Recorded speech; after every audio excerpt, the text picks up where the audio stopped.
I also love being introduced as, how do you say, the ill-defined.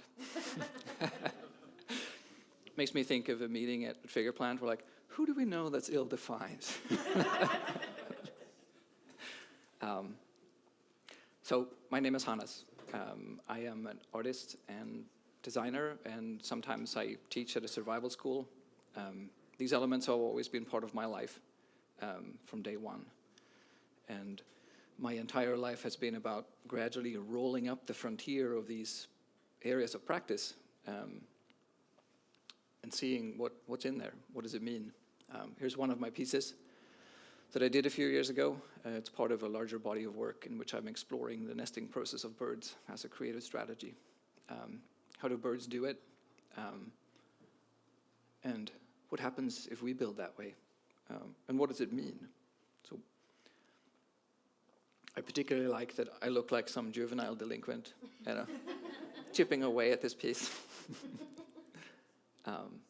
So there's these three elements that aren't necessarily easily combinable, in conventional professional practice. Where do you go and combine these three things? So that's been a big part of my exploration. And what I found to be critical and empowering is creating these operational definitions for myself. What is survival? On a very basic level, it's the continuation of life. What does the artist do? What do I do as an artist? I'm a seer, I'm a translator, I'm a storyteller. And design, Bruce Mao defined design as the human capacity to plan and produce desired outcomes. So all of these are pretty broad, and I'm sure if we engaged in it, we could argue here for a couple of months about the definition, but these are my definitions that work for me and that empower me and open doors for me to go out and connect the chords together. So where is the box that this fits in? There isn't any. So my career, my path, which has stretched over multiple different countries and 2 continents. I was born and grew up in Sweden. I lived in Sweden, Norway, lived and worked in Sweden, Norway, Spain, UK, and then in the US. I've been here for 15 years. I've never had a title in mind. I've never had a rung on the ladder in mind. I've never had a professional kind of category in mind.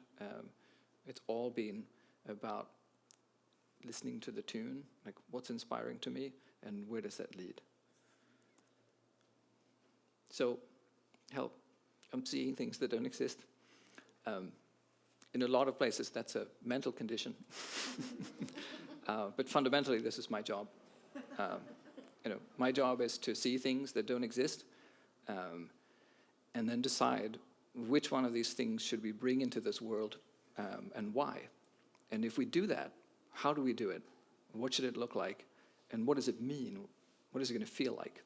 And then I don't care if it's a house or a chair or a giant bird's nest or it's a survival course. That's the openness of my practice. So with this being my role of seeing things that don't exist, I have worked in architecture firms. I've hired and managed architects. I've worked a lot with interior design as the creation of spaces. I've done a lot of furniture design, and I've worked as a creative director for a real estate developer. I've worked as a survival instructor for almost 10 years, and I've been a practicing artist for 20 years. I've had the great pleasure of working together with Figure Plant on several larger projects as well. So what does my work look like?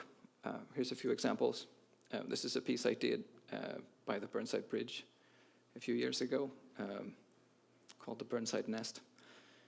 If you look closely, I'm lying inside of there. It's a slightly kind of dodgy pose because it looks like, oh, why did I do all this? So these pieces are it's part of a body of work I started almost 20 years ago. And it's looking at like I said, the nesting process of birds has a creative strategy, and in the creation of them, I've adopted a set of rules that get closer to how the bird works, or how any animal would work in creating its nest. So I'll forage for materials within the area. I use minimal hand tools, typically a knife and an axe. Everything is woven together. There are no fasteners or screws or nails or anything like that. So by doing that, I force myself into this very basic, kind of archaic way of being with the material, but also being with the land. These spaces are both kind of embracing and contemplative in how they bring people in, but they're also outward looking. So there's a sense of this sort of active contemplation that happens in them. They remind us of nature and bring us in, but they also look out. I used to think that the object itself was really important, but have gradually come to open up the process to the community more. And the stories and the experiences that come out of this work have much more power than the object itself. I continue to meet people. I met somebody just the other day who remembered this piece, and it came up in conversation. And it was taken down 3 years ago, or 4 years ago. So, the power of art sort of reverberating through the community in that way. There's a different kind of nest. Here's my good friend Todd Saunders. He's a modernist architect. I did the interiors for his house. Here's a snippet from Wallpaper magazine. So, here the bird flies around and picks up fancy chairs and sofas and things, puts them together. Here, me and a friend of mine, we did an art project. We were living in the median of I-5 for 3 days, foraging for what we needed and setting our life up in here. Everything that you see there was created with materials from the site. There's another nest. Very fancy house in Aspen, Colorado. Interior I worked on for many years. And then here's a recent piece I did in Los Angeles in November. They were actually built next door. So these are.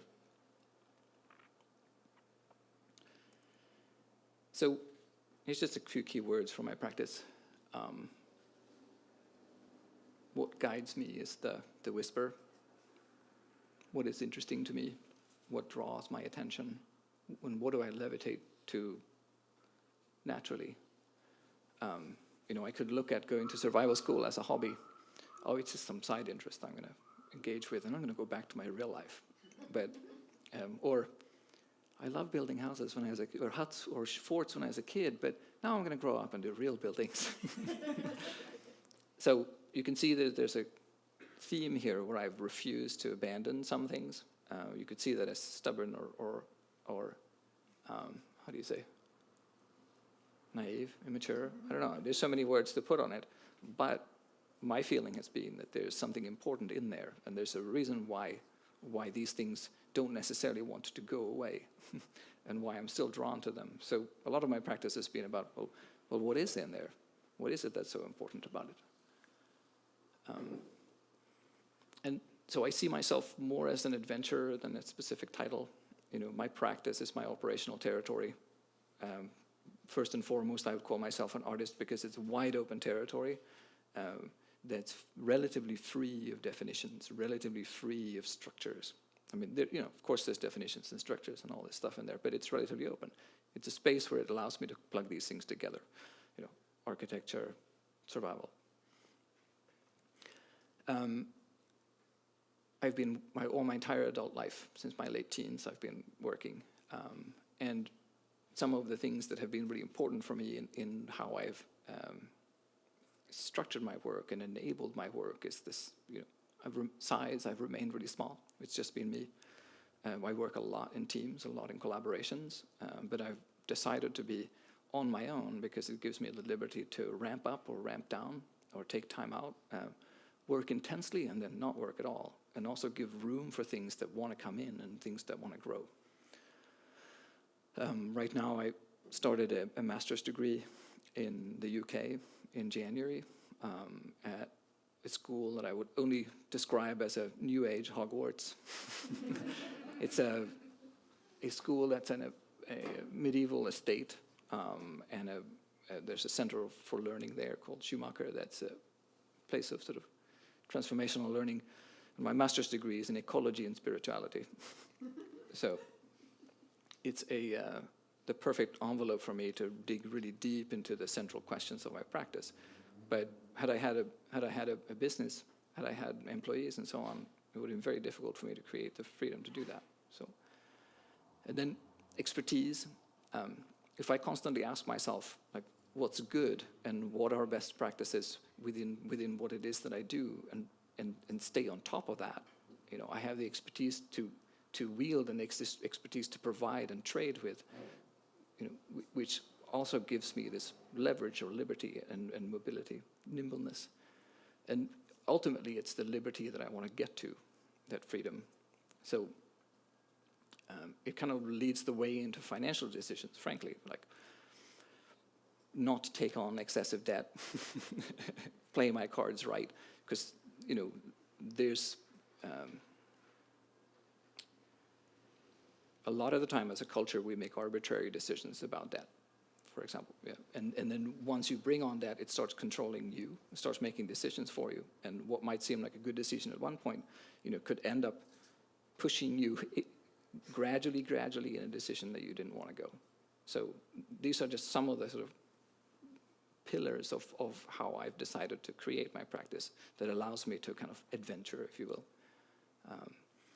And then the questions that I'm constantly asking myself and also the clients that I work with is, what are we doing and why? What's the objective? Like that interior you saw that I did in Aspen, like, what's the purpose of this? I know you're rich, and I know you want this to look awesome, but what are we doing? And so if we gradually start peeling back the layers, the client wants to create a modern house in Aspen, which is the world capital of expensive bad taste. The contractor who built that house, who were absolutely exceptional, they had just finished building a 70,000 square foot log cabin for some Arab sheik. So, she wanted to create good taste and modern in Aspen and make it be comfortable. And then when, the Aspen Strategy Group with John McCain and Madeleine Albright were going to come to her house, they wanted to be impressed. So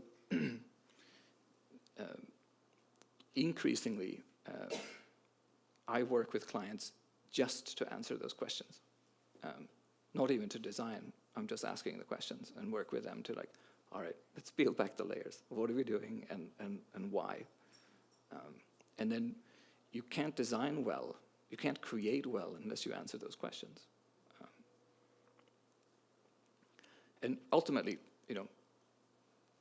I do what I do because I want to be able to get to some sort of truth. Like, I want to get to some place that feels authentic to me. And I think, there's so many things going on in the world. There's so many stories that are being told. There's so many ways of looking at things, and people are arguing to such a degree about, what's real and what's the truth and what's the best way of doing things. I want to remain in a position where I can go and find out. That's what my practice is about. So one of the couple of things that I'm particularly interested in pursuing right now is there's these should actually be flipped. So over on the image on the side, there are some of my tools of the trade. So there's my hunting bow, part of a fire kit, some buckskin cordage, hunting boomerang, and some stone points, and some tanned salmon skin. So these are things that I've done in the field as part of my work at the survival school. So one of the ideas that I keep exploring is the kind of thinking that makes you a good designer is also the kind of thinking that makes you a good survivor. In a survival situation, what's absolutely critical is that you make an honest and complete analysis of what your situation is. how did I get here? What happened? What's my condition? What are my resources? And what are my objectives? Failure to properly appreciate your situation, could kill you. It could take slightly longer, or it could take a very short amount of time. And so it's really about asking yourself, what are we doing and why? And what do we have to work with? And what's our objective? And then figure out what's the most effective way to get from A to B.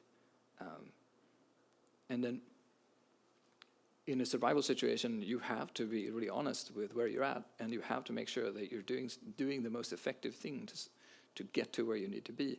It might not be geographically, but to achieve your objectives. And any deviation from that course could have a catastrophic outcome. But as a designer, your job is largely the same, right? You have to figure out, what are we doing? What are the resources? What's our objective? And what's the most effective way to get there? And what effective means, is slightly more diversified, or could be slightly more diversified if you're a designer. If I have to satisfy my client's desire to impress Madeleine Albright along the way, it doesn't really belong in a survival situation. So what I'm saying to all of you, perhaps then, and this is why I think this is interesting, if you're a creative, your creative powers and your ability to drive a creative process, the foundation for that was laid by your hunter-gatherer ancestors. And it's encoded in your DNA. In our culture, there's a tendency to think about creativity as some sort of freak talent. He's just creative. And then there's a tendency to think that we've got a design school that gets programmed into you, or whatever freak talent you had gets kind of, the fire of that gets fanned a little bit. But my experience from 10 years in the field is that creative people make really amazing survivors, and ultimately everybody is a creator. You couldn't afford not to be a creator.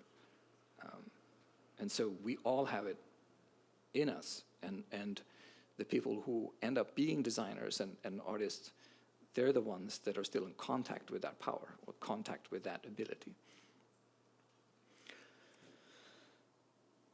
And so here's another area of thinking that I'm interested in. This is a drawing by the Scottish artist David Shrigley, who I really like.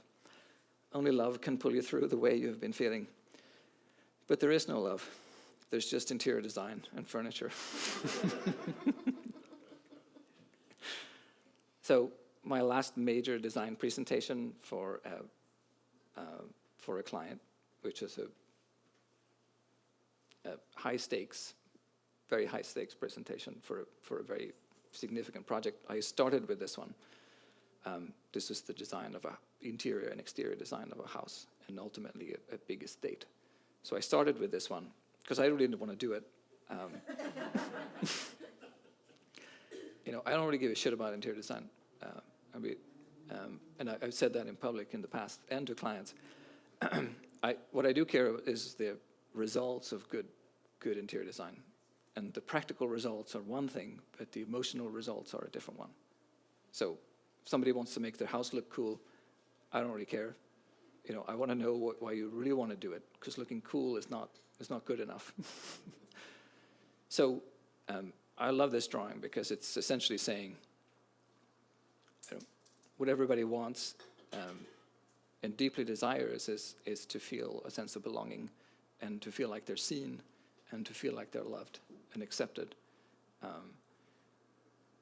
But we have a tendency to focus on the material. We're focusing on the furniture. We're focusing on the, there's just interior design and furniture. And I think if we insist on focusing on those things too much, we're going to end up in the wrong place. So for me, using this at the beginning of the design presentation was just to say, let's be real about this.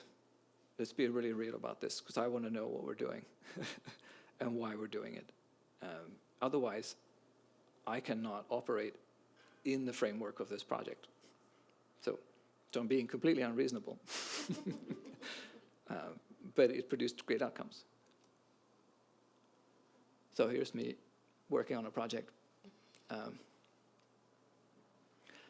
So one of the things I'm really interested in, and that I feel like is going to be defining for my work going forward, and part of what I'm doing at my very experimental program in the UK is, I'm scared. I'm climbing in this tree with an axe and cutting out branches to build a nest up there, and I'm really interested in this emotional honesty. Like, if we have the courage and acquire the tools and can create the right containers in order to be open and honest with our emotions, the things that we create, the things that we design are going to be radically different. So to me, a lot of the things that we struggle with as a culture come from this emotional repression. So as an artist, as a creator, as a wilderness guide, as a designer, how can I explore, investigate this, and also kind of open it up, create more space for it? Thanks. Thank you.